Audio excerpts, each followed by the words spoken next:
छत्तीसगढ़ सरकार द्वारा प्रदेश के 10,463 स्कूलों के युक्तियुक्तकरण के निर्णय पर सियासत गरमा गई है।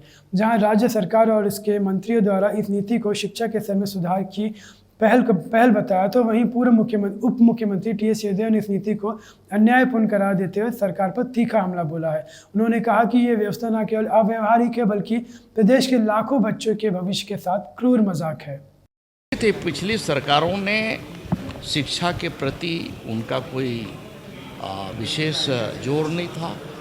उनको सिर्फ जो है नाम कमाने का, कैसे नाम हो और हाईलाइट कैसे हो, इसको ध्यान में रखते हुए सैकड़ों की तादाद में स्कूलें बंद हो गई, शिक्षक विहीन हो गया, उसको कहीं पर कोई व्यवस्थित नहीं किया गया।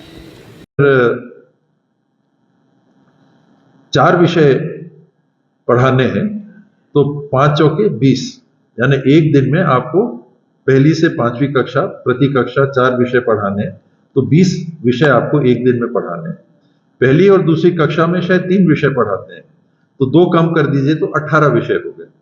अब 2 टीचर अगर एक दिन में 18 विषय पढ़ाते हैं, यानी 9 विषय एक दिन में, और वो कैसे 5 क्लास हैं, पहली, दूसरी, तीसरी, चौथी, 5वीं, 2 टीचर हैं। अब ये टीचर पहली कक्षा लेगा कि दूसरी कक्षा लेगा कि तीसरी कक्षा लेगा कि चौथी कक्षा लेगा कि 5वीं कक्षा लेगा, कि एक साथ पढ़ाएगा।